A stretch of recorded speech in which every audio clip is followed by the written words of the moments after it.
Most people have moments in their life where they wanted to do something meaningful, something that felt bigger than their routine, something that made them feel like their life was finally moving in the direction they always imagined. We've all had those phases where we started something with a lot of confidence, excitement, and the hope that maybe this would be the thing that changes everything. And yet somewhere along the way, the excitement disappears and you're not even sure when it happened or why. Today, we're going to talk about why we start things with so much belief, yet still find ourselves stepping away before they ever turn into anything meaningful. Welcome to the Glitch Cult, where we explore the everyday thoughts and behaviors that quietly influence who you become. There's something strangely comforting about the moment you decide to start something new. It could be a goal, a habit, a plan, or a project. Whatever it is, the beginning feels light, almost effortless. You get this small sense of excitement, not loud or dramatic, more like a quiet feeling that maybe life is moving in the direction you always wanted. And if you think about it, that's usually the part most people enjoy the most, the start. The possibility, the idea that something you do today might lead to something better tomorrow. When a new idea comes, it almost feels like a fresh identity is forming inside your mind. You imagine the version of yourself you could become if things go well. You imagine the growth, the success, the feeling of finally being someone who moves forward with purpose. And it's natural to enjoy that. It gives you a small sense of control. It makes you feel like you're doing something for your future, even if you haven't done anything yet. Sometimes just saying that I'm going to start this feels like progress. The beginning also feels good because there are no consequences yet. Nothing has challenged you. Nothing has gone wrong. There's no disappointment and no judgment. You're dealing purely with the idea of what could happen, and ideas don't argue back. They don't resist.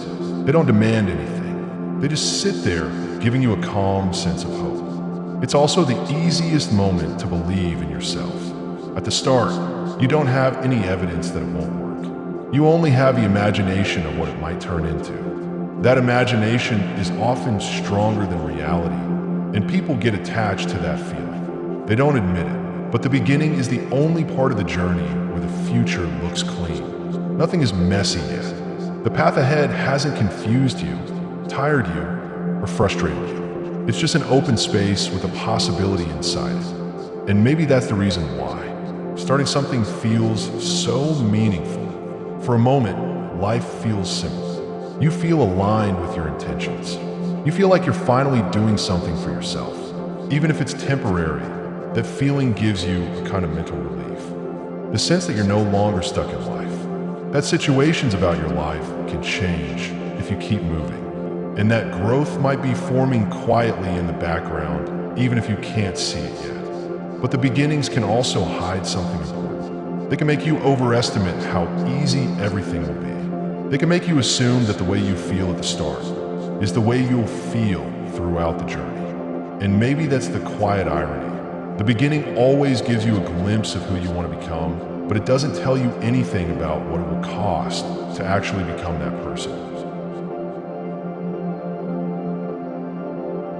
There is a moment in every journey where the excitement of starting fades, and what's left is the simple truth that things aren't as smooth as you imagined. Reality doesn't match the picture you had in your head. You expect things to move quickly, to fall into place, to show early signs that you're on the right path. But instead, you're met with slow days, confusing steps, and the feeling that nothing is moving at the pace you hoped for. This is usually the point where growth becomes uncomfortable.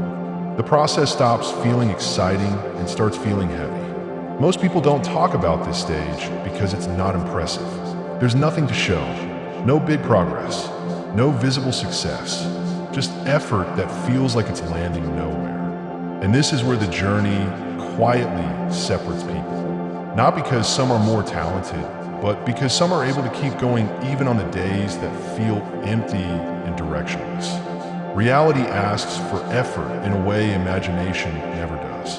When you start, the idea feels light. When you continue, the work feels heavier. You wake up on certain days and don't feel anything special.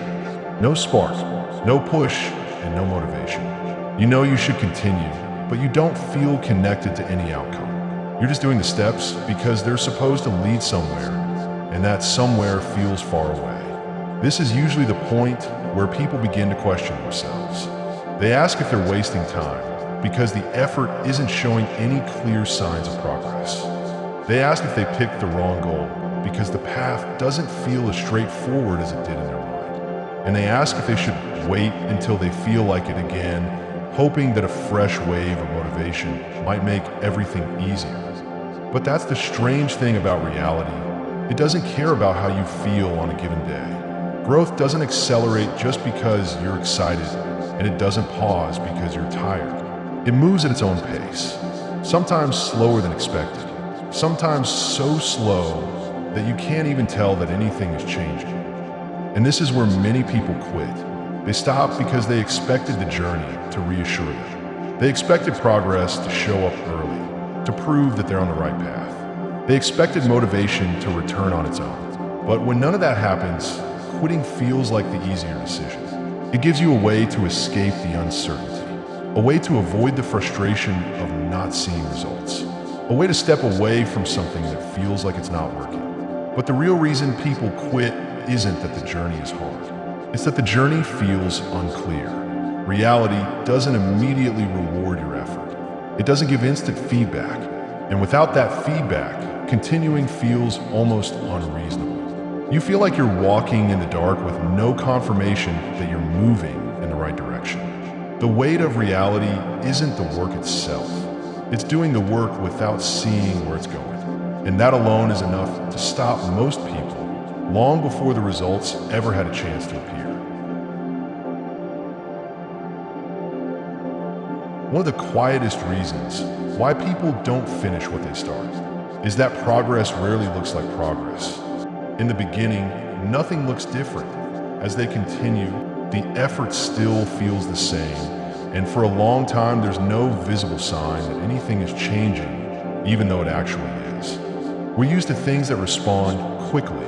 Messages, notifications, answers, entertainment. So when we start working towards something meaningful, the pace feels unusually slow. You do something today, and you expect to feel a difference tomorrow. You expect a sign, a shift, some kind of confirmation that your effort mattered. And when nothing noticeable happens, you begin to disconnect from the entire process. The mind naturally looks for obvious improvements. It wants results that you can see, measure, talk about, or feel. But real growth doesn't show itself that way. It comes in small, almost invisible layers that don't feel important while you're doing it. You repeat the same action, or the same habit, or the same routine, and nothing seems different. You look in the mirror and don't notice change. You work for weeks and don't feel closer to anything. And that lack of visible progress makes the journey feel pointless. This is where people quietly lose interest. Not because they don't care, but because they can't feel the impact of their effort. There's a distance between the work they're doing and the results they're hoping for. And that distance feels discouraging. You start questioning whether the effort is even meaningful. You start thinking maybe you're not improving. And when the mind doesn't experience progress, it naturally wants to stop trying. The thing about small progress is that it's happening even when you can't see it. But because it's subtle, your brain doesn't register it as a reward. So you feel like you're staying in the same place, even though you're slowly moving forward. This disconnect becomes a kind of internal frustration. You think you're failing when you're actually building the foundation for future results. You think you're stuck when you're actually progressing, just not loudly. And this is why people quit right before things begin to work. They underestimate how long consistency takes. They assume effort and results should follow each other closely. They expect a fast feedback loop, the same way everything else in life responds quickly. When that doesn't happen, quitting feels like a logical choice. Why continue something that doesn't feel like it's changing anything? But the truth is simpler. The early stages of any meaningful effort are quiet. Progress is slow. Changes are internal before they become external. And because these changes don't make noise, people assume nothing is happening. They disconnect emotionally. They move on to something new, hoping the next thing will give them quicker proof that they're improving. But every real success story is built on those small, almost invisible steps that didn't feel like progress at the time. And most people never reach the outcome because they walked away during the phase where progress was too quiet to recognize.